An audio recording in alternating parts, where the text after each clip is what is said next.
फिर से स्वागत है Kesar inter college Baheri YouTube channel पर। बच्चों अभी हम लोग पढ़ रहे थे धातु और अधातु वाला चैप्टर। हमने इससे पिछले वाले वीडियो में जाना था कि धातु क्या होती है और अधातु क्या होती है और दोनों में क्या अंतर था। अब हम आज धातु यानी मेटल की प्रॉपर्टीज पढ़ते हैं। तो पहले हम उसकी केमिकल प्रॉपर्टीज यानी कि रासायनिक गुण पढ़ते हैं। ठीक है, तो धातुओं के रासायनिक गुण देखो। धातुओं की वायु से क्रिया, वायु से क्रिया का मतलब होता है कि ऑक्सीजन से क्रिया। ठीक है, अगर आप जलाते हैं तब भी ऑक्सीजन से क्रिया होगी, हवा में रखते हैं तब भी ऑक्सीजन से क्रिया होगी। तो जब भी धातु की ऑक्सीजन से क्रिया होगी तो क्या बनेगा? धातु का ऑक्साइड बनेगा। क्या बनेगा? धातु का ऑक्साइड। जैसे हमारे धातु ली सोडियम, ठीक है, इसकी ऑक्सीजन से क्रिया बनाई तो क्या बना? हमारा सोडियम ऑक्साइड। क्या बना? Sodium oxide. इसी तरह मैग्नीशियम की कराई ऑक्सीजन से क्रिया तो क्या बना हमारा? 2MgO, ये हो गया मैग्नीशियम ऑक्साइड। अब बेटा देखो, सोडियम और पोटेशियम दो ऐसी धातु हैं जिनको हम किस में रखते हैं? केरोसिन। क्यों रखते हैं? इसीलिए रखते हैं कि वो ऑक्सीजन से बड़ी तेजी से रिएक्शन कर देती है, कर जाते हैं धातु ये दोनों। तो इसके लिए हम क्या करते हैं? इसको केरोसिन में रख देते हैं। जब केरोसिन में रख देते हैं तो इसकी जो है ऑक्सीजन से या वायु से कोई क्रिया नहीं होती। ठीक है, अब इन्हीं धातुओं की पानी से क्या क्रिया होती है? अगर धातुओं को हम पानी से क्रिया कराएं तो क्या बनेगा? धातु ऑक्साइड और हाइड्रोजन। क्या बनेगा? धातु ऑक्साइड और हाइड्रोजन, अगर हम उसकी पानी से क्रिया कराते हैं। और अगर हम धातु की वाष्प यानी कि जो वेपर होती है, पानी को गर्म करके भाप से क्रिया कराएं तो क्या बनेगा? धातु ऑक्साइड। यहाँ पे हाइड्रोक्साइड बन रहा था, यहाँ पे क्या बन रहा है? Oxide plus hydrogen.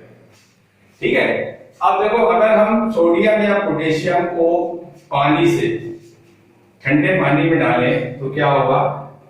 2K + 2H2O = 2KOH plus hydrogen. और यहाँ पे क्या निकल रही है? हीट। क्या निकल रही है? ऊष्मा। अगर इसकी ठीक सोडियम से भी कराओगे तो ये क्या बन जाएगा? Sodium hydroxide plus hydrogen plus ऊष्मा। इसीलिए क्या करते हैं, अगर हम किसी छोटे से सोडियम के टुकड़े को केरोसिन से निकालें और उसको ब्लॉटिंग पेपर से सुखा के अगर हम पानी में डाल देते हैं तो वो क्या करता है? तेजी से पहले घूमता है। वो जो छोटा टुकड़ा होगा पानी में बड़ी तेज चक्कर काटेगा और उसके बाद उसमें एक छोटा सा धमाका होता है, हल्का सा छोटे टुकड़े में छोटा सा धमाका होता है। वो किसकी वजह से होता है? बहुत हीट निकलने की वजह से और हाइड्रोजन की वजह से वो घूमने लगता है। तो इसीलिए हम क्या करते हैं? उसको पानी में नहीं डालते, इसीलिए उसको हम पानी में ना रख के किस में रखते हैं? केरोसिन में, क्योंकि वो पानी से खुद क्रिया करता है। अगर हम मैग्नीशियम की वाष्प से, यहाँ पे तो ठंडा पानी था, वाष्प से क्रिया कराते हैं तो यहाँ पे क्या करना है? मैग्नीशियम ऑक्साइड बन रहा है और हाइड्रोजन गैस बन रही है। देखो, ठंडे पानी से हाइड्रोक्साइड बन रहा था और वाष्प से क्या बन रहा है? ऑक्साइड बन रहा है। और अगर हम मैग्नीशियम को गर्म पानी से क्रिया कराए, वाष्प के क्रिया करा के ना पानी की कराए तो क्या बनेगा? Magnesium hydroxide plus hydrogen. तो बेटा ये चीजें बड़ी ध्यान रखने की बात है कि यदि हम ठंडे पानी से करा रहे हैं धातु की क्रिया तो क्या बन रहा है? हाइड्रोक्साइड और ऊष्मा निकल रही है। वाष्प से करा रहे हैं तो ऑक्साइड बन रहा है और गर्म पानी से तो हमारी क्या बन रहा है? हाइड्रोक्साइड। इसी के आगे धातुओं की अम्लों के साथ क्रिया। धातु डाइल्यूट अम्लों के साथ यानी डाइल्यूट HCl यानी कि तनु अम्लों के साथ क्या क्रिया करते हैं? तो धातु प्लस तनु अम्ल बराबर बनाते हैं धातु लवण और हाइड्रोजन गैस। क्या बनाते हैं? धातु लवण और हाइड्रोजन गैस।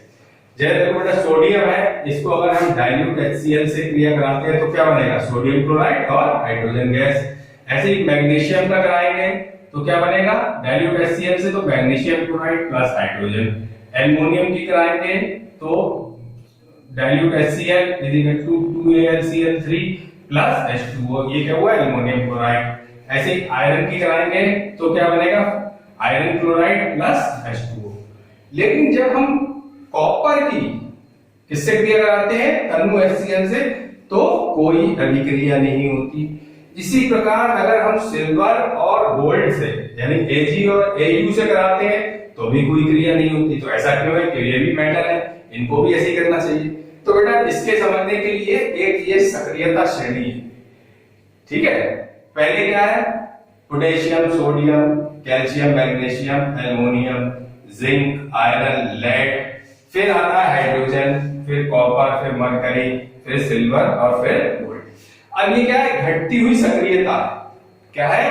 घटती हुई सक्रियता। इसका मतलब ये हुआ कॉपर इन सब धातुओं से कम सक्रिय है, इसलिए ये जो है इसके साथ क्रिया नहीं करता। अगर हम देखें कि हमने क्या करा, सोडियम लिया, एक प्रणाली में मैग्नीशियम लिया, पहले देखो पोटेशियम लिया, सोडियम लिया, कैल्शियम लिया, मैग्नीशियम लिया, एल्युमिनियम, जिंक, आयरन। तो हम क्या करते हैं बेटा, देखते हैं हम कि सबसे ऊपर जो होता है मैग्नीशियम है, इसमें ज्यादा हाइड्रोजन के बुलबुले उठेंगे, एल्युमिनियम में उससे कम उठेंगे, जिंक में उससे कम उठेंगे, आयरन में और कम उठेंगे। तो इसका मतलब क्या है कि ये जो है जितना ऊपर है वो ज्यादा सक्रिय है और जितना नीचे है वो कम सक्रिय है, ठीक है। तो जो हाइड्रोजन से ऊपर है, हाइड्रोजन से ऊपर है वो तो रिएक्ट करके उस पे क्रिया करके ये बनाएंगे, लेकिन जो हाइड्रोजन से नीचे है वो क्रिया नहीं करते। क्यों? इसलिए नहीं करते कि जो हाइड्रोजन से ये जो होंगे ऊपर वाले जो ज्यादा सक्रिय होंगे वो हाइड्रोजन से आसानी से इलेक्ट्रॉन त्याग, हाइड्रोजन की अपेक्षा आसानी से इलेक्ट्रॉन त्याग देंगे, इसलिए ये हाइड्रोजन को रिलीज कर देंगे, हाइड्रोजन निकाल देंगे। नीचे वाले नहीं निकालेंगे, क्यों? क्योंकि ये उतनी आसानी से इलेक्ट्रॉन नहीं त्याग कर सकते, इसलिए ये हाइड्रोजन को रिलीज नहीं कर पाते, ठीक है। तो ये सक्रियता श्रेणी है, potassium, sodium, calcium, magnesium, aluminium, zinc, Fe, lead. ये हाइड्रोजन से ऊपर जितने हैं वो सक्रिय है, इसलिए वो ये वाली रिएक्शन दिखाएंगे, हाइड्रोजन से जो नीचे है वो ये रिएक्शन नहीं दिखाएंगे, ठीक है बेटा, समझ में आ गया।